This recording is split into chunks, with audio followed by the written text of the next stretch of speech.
पाताळातल्या बलिराजाच्या हाताला माता लक्ष्मीने राखी बांधून त्याला आपला भाऊ मानले आणि त्याच्या हातामध्ये राखी बांधली आणि भगवान विष्णूंची भगवान नारायणांची मुक्तता केली। तो दिवस श्रावण पौर्णिमेचा होता, म्हणून या दिवशी रक्षाबंधन साजरे केले जाते। भावा बहिणीच्या पवित्र नात्याचा सण म्हणजे रक्षाबंधन। दरवर्षी श्रावण महिन्यातील पौर्णिमेला रक्षाबंधन सण साजरा केला जातो। या दिवशी बहीण आपल्या भावाच्या मनगटावर राखी बांधते आणि त्याच्या दीर्घायुष्यासाठी, निरोगी आरोग्यासाठी आणि सुखी जीवनासाठी प्रार्थना करते आणि भाऊ या दिवशी आपल्या बहिणीची आयुष्यभर रक्षा करण्याचे वचन देतो। तर मागच्या वर्षीप्रमाणेच यावर्षी सुद्धा श्रावण पौर्णिमेला म्हणजेच रक्षाबंधनला भद्राची सावली असणार आहे। तर आजच्या व्हिडिओमध्ये मी तुम्हाला रक्षाबंधनाच्या दिवशी राखी बांधण्याचा शुभमुहूर्त कोणता आहे, कारण यावर्षी रक्षाबंधनाच्या सणावर भद्राची सावली त्याचबरोबर राहू काळ देखील असणार आहे।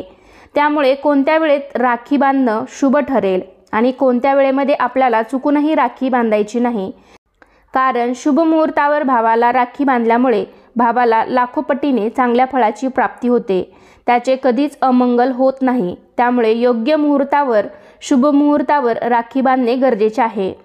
तर आजच्या व्हिडिओमध्ये मी तुम्हाला अशी संपूर्ण माहिती देणार आहे, त्यासाठी हा व्हिडिओ शेवटपर्यंत नक्की पहा।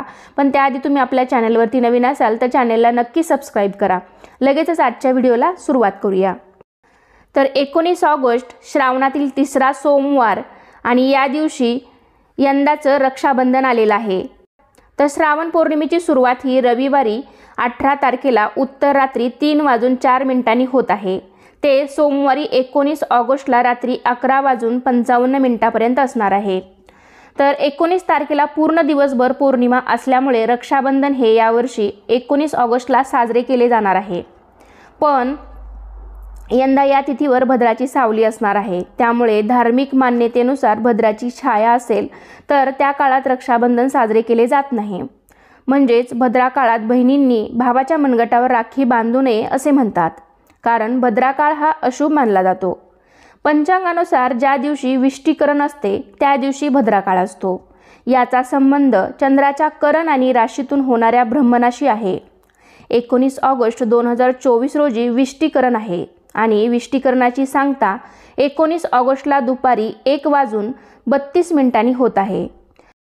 भद्रा ही भगवान सूर्य आणि त्यांची पत्नी छाया यांची कन्या आहे, तसेच ती शनिदेवाची बहीण देखील आहे।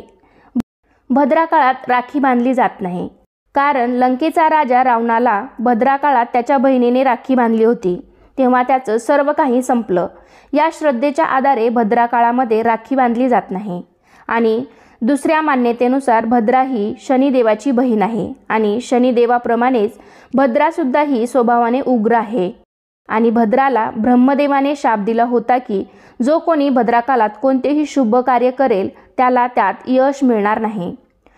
भद्राशिवाय राहू काळामध्ये सुद्धा कोणतेही शुभ कार्य करणे वर्ज्य मानले जाते, त्यामुळे भद्राकाळ ही अशुभ वेळ मानली जाते। त्यामुळे या वेळेत कुठलेही शुभ कार्य केले जात नाही आणि जरी या काळात शुभ कार्य केले तर त्याचे अशुभ परिणाम आपल्यासमोर येऊ शकतात।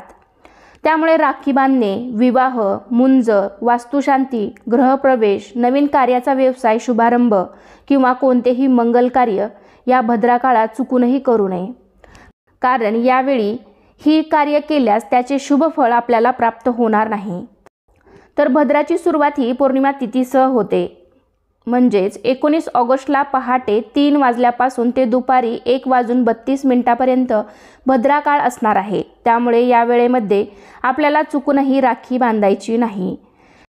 भद्राची उत्पत्ती कशी झाली, तर ब्रह्मदेवाच्या सूचनेनंतर पंचांगात भद्राची एक वेळ निश्चित करण्यात आली। जेव्हा पंचांगात विष्टीकरण घडते तेव्हा तो भद्रा काळ असतो। तर अशा प्रकारे भद्राची उत्पत्ती झाली। तर पहाटे 3 वाजल्यापासून ते दुपारी 1:32 भद्राची सावली असल्यामुळे आपण या वेळेमध्ये राखी बांधू शकत नाही। भद्रा काळ हा अशुभ काळ मानला जातो, त्यामुळे बहिणींनी आपल्या भावाच्या मनगटावर शुभ मुहूर्तावरच राखी बांधावी। शुभ मुहूर्तावर राखी बांधल्यामुळे त्याचे शुभ परिणाम आपल्याला मिळू शकतात।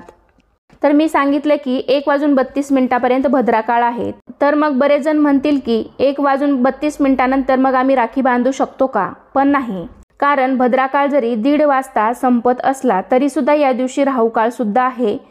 त्यामुळे या दिवशी राहू काळातसुद्धा तुम्ही चुकूनही राखी बांधू नका। तर या दिवशी म्हणजेच 19 ऑगस्टला दुपारी 12:30 ते दुपारी 2 वाजेपर्यंत राहू काळ असणार आहे। त्यामुळे तुम्ही यावेळेससुद्धा राखी बांधू नका।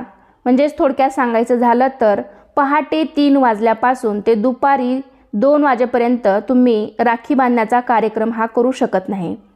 मात्र राखी बांधण्याचा शुभ मुहूर्त सांगायचा झाला तर 19 ऑगस्टला सोमवारी दुपारी 2 नंतर तुम्ही आपल्या भावाला संध्याकाळपर्यंत कधीही राखी बांधू शकता। पौर्णिमा ही सोमवारी रात्री 12 वाजेपर्यंत आहे, त्यामुळे दुपारी 2 नंतर तुम्ही 12 वाजेपर्यंत कधीही राखी बांधू शकता। जर तुम्ही योग्य मुहूर्तावर राखी बांधली तर त्याचे चांगले फळ आणि चांगले परिणाम आपल्याला मिळू शकतात। तसेच भावा बहिणीच्या नात्यामध्ये गोडवा निर्माण होतो, भावाला सुखी जीवन आणि दीर्घायुष्याची प्राप्ती होते। त्यामुळे शक्य झालं तर भद्र आणि राहू काळ सोडून त्यानंतर तुम्ही तुमच्या सवडीनुसार कधीही भावाला राखी बांधू शकता। भावा बहिणीच्या पवित्र नात्याचा सण म्हणजे रक्षाबंधन। या दिवशी बहीण भावाला ओवाळते, त्याच्या हाताला राखी बांधते आणि त्याच्या दीर्घायुष्यासाठी कामना करते। भाऊसुद्धा बहिणीला भेटवस्तू देऊन तिचा सन्मान करतो। या दिवशी घरामध्ये गोडधोड बनवलं जातं आणि सर्वजण मिळून मिसळून या सणाचा आनंद घेतात। तर अशा प्रकारे आपल्या हिंदू धर्मामध्ये रक्षाबंधनाचा सण साजरा केला जातो। रक्षाबंधन हा केवळ एक सण नाही, तर तो भाऊ आणि बहिणीतील बंध दृढ करण्याचा एक सुंदर मार्ग आहे। हा सण केवळ भाऊ बहिणीतलाच नाही, तर नातेवाईक, मित्रमंडळी आणि समाजातील लोकांमधील प्रेम आणि बंधुभावाचे प्रतीक आहे। या सणामुळे सर्वजण एकत्र येतात, एकमेकांच्या गाठी पडतात। हा रक्षाबंधनाचा सण आपल्याला एक शिकवतो की आपण नेहमी आपल्या भाऊ बहिणी आणि कुटुंबातील सदस्यांचे रक्षण केले पाहिजे। तर कसा वाटला तुम्हाला आजचा व्हिडिओ नक्कीच मला कमेंटद्वारे सांगा। अजूनही काही तुमचे प्रश्न असतील तर मला कमेंटद्वारे नक्की सांगा। आपले व्हिडिओ तुम्ही पहिल्यांदाच पाहत असाल तर चॅनलला नक्की सबस्क्राईब करा। चला तर पुन्हा भेटूया अशाच एका छानशा आणि माहितीपूर्ण व्हिडिओमध्ये। तोपर्यंत धन्यवाद। श्री स्वामी समर्थ।